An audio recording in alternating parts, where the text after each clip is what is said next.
Olá, meus queridos! Bem-vindos a mais uma videoaula e essa será uma revisão do nosso terceiro ciclo de estudos. Vamos lá? Na nossa primeira aula deste ciclo, trabalhamos os tecidos do corpo humano.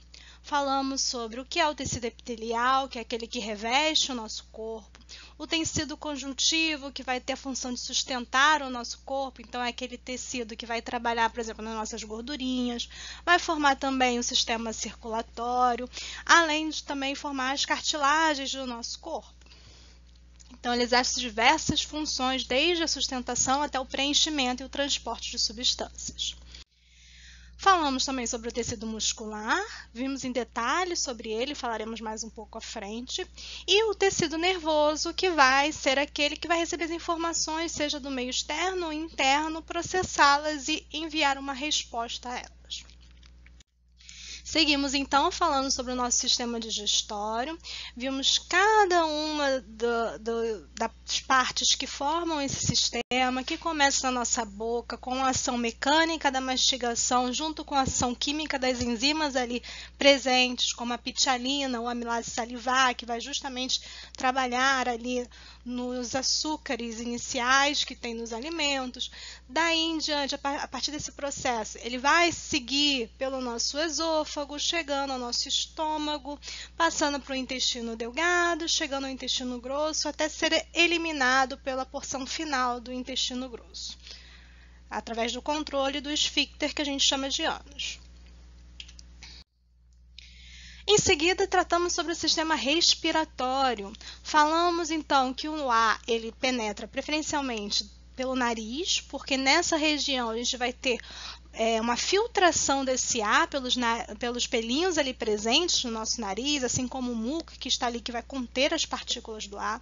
Esse ar também ele vai passar pelas fossas nasais ou cavidades nasais, onde nós temos vários sensores para sentir os diferentes odores, partículas, né, do ar, e assim a gente possa interpretar os cheiros que nós sentimos. Daí ele passa pela região da laringe, ali a gente vai encontrar a mesma abertura que leva também pela nossa boca, e com isso, por isso nós podemos respirar também pela boca. Ele passa então por essa região, lá pela epiglote, chega até a traqueia, essa cartilagem que nós temos que permite que ela fique o tempo inteiro aberta, esse canal, para que o ar possa entrar. Chegando, essa traqueia ela se bifurca nos bronquíolos, formando dois bronquíolos diferentes, e no final dos bronquíolos nós vamos ter os alvéolos pulmonares, que são esses como se fossem uns saquinhos de uva que se enchem e esvaziam conforme nós respiramos, enchem e esvaziam de ar. Se não lembra desse conteúdo, retorne a essa aula. Em seguida, falamos sobre o sistema circulatório. Vimos que ele é composto principalmente do coração, que é como se fosse uma bomba que está contraindo e relaxando o tempo inteiro. Vimos que essa contração, esse relaxamento tem nome, a sístole e a diástole. Temos os vasos sanguíneos ali, que nós vamos ter desde as veias, as artérias, os capilares, e pelo sangue, que é um tecido líquido que circula pelo nosso corpo, com as hemácias, glóbulos vermelhos, as plaquetas. Vimos também que há dois tipos de circulação, a circulação pequena ou pulmonar, como a gente chama, que é aquela que vai do coração aos pulmões. E depois nós temos a circulação sistêmica, que vai do coração para todo o corpo. Quando chega aos pulmões, acontece o processo de hematose, que é justamente a troca gasosa no sangue, onde as hemácias recebem oxigênio e liberam o gás carbônico que trouxeram do corpo. Esse processo, então, é que nós chamamos de hematose. Se alguma coisa ainda está confusa, surgiu dúvidas, retorne a esta aula. Continuando, chegando no nosso sistema excretor, em que ele tem por função eliminar substâncias tóxicas do nosso corpo, fabricadas pelo metabolismo, e é um conjunto de órgãos diferentes que nós temos, temos o pulmão trabalhando nesse sentido, ao ele trazer o oxigênio e a partir da respiração celular liberar o gás carbônico. Então, o gás carbônico seria tóxico e não mais útil para o nosso corpo, nós liberamos, graças à hematose que acontece nos pulmões. Vimos também o fígado, que é importante para liberar substâncias tóxicas e metabolizar essas substâncias, como o álcool, quando a gente ingere, é o fígado que vai fazer todo esse trabalho. E vimos, em específico, o sistema urinário, que vai fazer a filtragem do nosso sangue. E o sistema urinário, vimos em detalhes quais são os componentes dele, diferenciando o sistema urinário das fêmeas dos machos. Então, compondo esse sistema, nós temos os rins, que têm os néfrons, que vão fazer essa filtração do sangue e também trazer de volta partículas importantes que tenham passado nesse filtrado, né, após passar pelo filtro, pelo glomérulo. Substâncias como água, açúcar, coisas que são importantes para o corpo. Em seguida, esse filtrado, que já é a urina, ele passa pelos ureteres, chegando então, temos 2 rins, então 2 ureteres, até a bexiga, que a gente pode pensar nela como se fosse uma grande represa, uma grande caixa d'água que vai acumular a urina e vai se estendendo conforme a urina vai chegando ali. E na hora de eliminar, essa urina passa pela uretra. A uretra em mulheres que é mais curta do que em homens, devido todo o aparelho. E falamos, nesse caso, também sobre a cistite, que é justamente a infecção que acontece na bexiga, causada por bactérias que conseguem entrar pela uretra e chegar até essa região, e ali desenvolve uma infecção. Então, é uma doença que precisa ser controlada e acompanhada por um médico, caso você apresente os sintomas. Em seguida, começamos a falar sobre o sistema endócrino. Vimos que o sistema endócrino ele é formado por glândulas que vão justamente liberar partículas que a gente chama de hormônios. E esses hormônios são componentes que vão atuar em outros locais. Então, a glândula produz e esse hormônio vai pela sua corrente sanguínea até um outro local. Vimos diversos tipos de glândulas, como a suprarrenal, o timo, o pâncreas. Você lembra qual é o hormônio produzido pelo pâncreas? São 2. Um a gente fala que é o hormônio da fome, o outro tem uma doença muito famosa, que muitas pessoas são acometidas.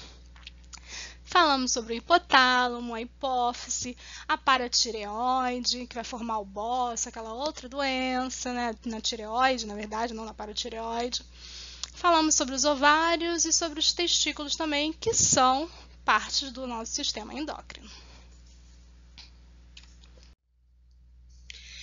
Depois nós chegamos na aula de preenchimento, revestimento e sustentação e começamos a falar sobre o sistema esquelético, que vai ter diversas funções no nosso corpo. Ele protege nossos órgãos internos, ele atua na produção das células do sangue pela medula óssea, atua no nosso movimento juntamente com os músculos e também armazena diversos sais minerais como o cálcio. E esse sistema esquelético ele é formado por 206 ossos quando somos adultos. Quando somos bebês, temos uma maior quantidade. Muitos deles se fusionam ao longo do nosso crescimento. E nós podemos dividi-lo em sistema axial, que é esse mais central, e o apendicular, formado pelos membros.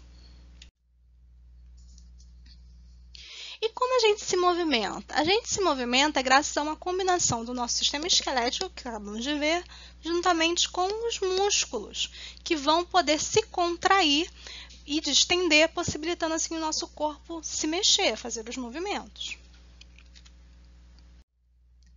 E como é que se dá isso? Nós temos, então, lá nas nossas células, cada célulazinha muscular nossa, filamentos de actina e miosina que se juntam, né, se ligam um no outro, e a contração desses filamentos vão fazer com que o seu músculo contraia e dilate, com que ele junte e se separe.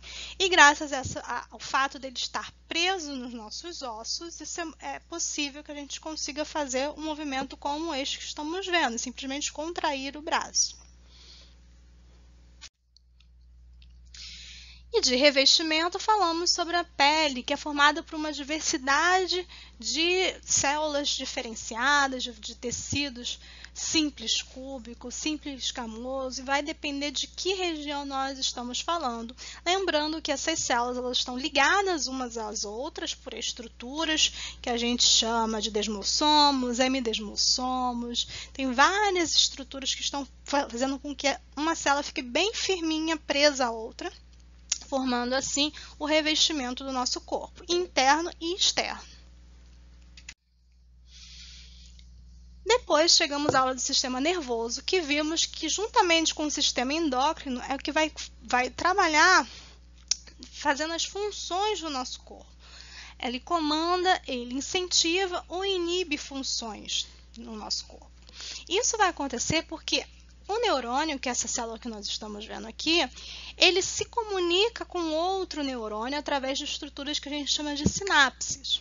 E nessas estruturas nós temos a porção terminal de um neurônio, do axônio de um neurônio, lançando substâncias que a gente chama de neurotransmissores para o dendrito de outro neurônio, fazendo assim a comunicação. Então eles não se ligam propriamente dito, né? Eles não estão colados uns nos outros, eles estão bem próximos uns dos outros e eles lançam essas partículas que são os neurotransmissores de um neurônio para outro, para assim ter a comunicação.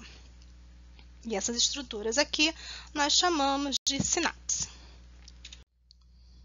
O nosso sistema nervoso ele é dividido em duas partes. No sistema nervoso central, formado pelo encéfalo, que não é só o cérebro, a gente viu que tem várias partes, tem o mesencéfalo, tem o cerebelo, tem o bulbo, a ponte, várias partes.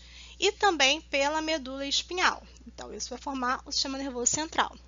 E temos também o sistema nervoso periférico, que é o que vai estar ligado aos nossos membros, esses mais laterais, na periferia do nosso corpo.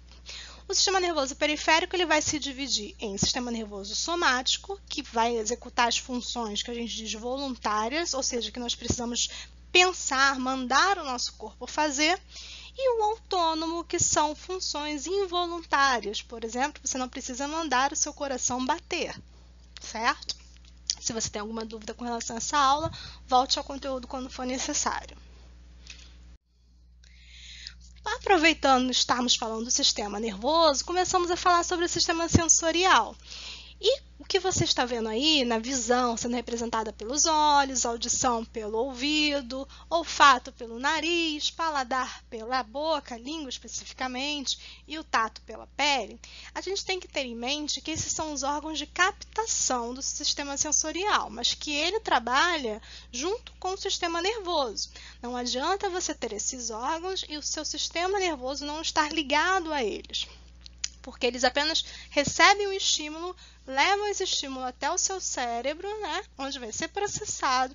Uma vez que esse estímulo é processado, ele volta com a resposta. Então, você só sente o cheiro de algo porque o seu olfato, ou seja, lá no seu nariz, existem várias células que a gente chama de esteroreceptores, porque ela está captando substâncias externas, que chegam ali, ele capta essas substâncias, leva essa mensagem até o nosso cérebro então vai interpretar que mensagem é essa, que cheiro é esse. Uma vez que ele interpreta, ele volta com a resposta e aí você consegue entender que cheiro é esse. Então, nós dividimos no nosso sistema social em esteroreceptores, aqueles que recebem estímulos de fora, interoreceptores, aqueles que recebem estímulos de dentro do nosso corpo, percebem como está o nosso corpo, se a gente está com sede, por exemplo, quando baixa a quantidade de água no nosso corpo. E nós ainda temos os próprios receptores, que são aqueles que dão ao nosso cérebro para saber onde está cada parte do nosso corpo. Por exemplo, se você consegue de olhos fechados colocar a mão na ponta do seu nariz, no seu cotovelo, sem precisar abrir os olhos, porque você possui esses próprios receptores, que te dão a localização do seu corpo. Alguma dúvida com relação a essa aula? Volte à aula sobre sistema sensorial. E finalizando, falamos sobre o aparelho reprodutor feminino e masculino. Lembrando que o aparelho reprodutor feminino, ele é apenas aqui pelos órgãos que a gente coloca como os ovários, o útero, as trompas de Falópio, aqui a vagina, que é o canal vaginal, né? E ele é totalmente separado do sistema urinário, diferente no sistema reprodutor masculino, em que tanto o sistema urinário quanto o sistema reprodutor vão compartilhar um mesmo canal para liberação, né? Que é o canal da uretra. Eles se comunicam. Então, lembrar dessas divisões, lembrar de cada um dos componentes do sistema feminino e do sistema masculino também. Nessa mesma aula, tratamos também sobre a menstruação, que acontece nos ovários femininos, e falamos sobre cada uma das etapas que passa o folículo, né, que vai formar o ovócito secundário. Lembrando que a fecundação vai acontecer nas trompas, não acontece no útero. É aqui que o espermatozoide encontra o ovócito secundário. Uma vez fecundada, vai ter uma sucessiva divisões em mitoses e esse ser vai, então, se prender no útero, onde vai começar a crescer. Então, a fecundação acontece aqui. Qualquer dúvida, retorne a este conteúdo. Chegamos, então, ao fim dessa revisão. Se algum conceito ficou estranho, você não lembra do que estamos falando, retorne ao conteúdo disponibilizado naquele dia. Nós tivemos uma série de aulas sobre isso. Ou deixe suas dúvidas e comentários aqui no vídeo, certo? Espero vocês no nosso quarto ciclo. É isso. Tchau, tchau.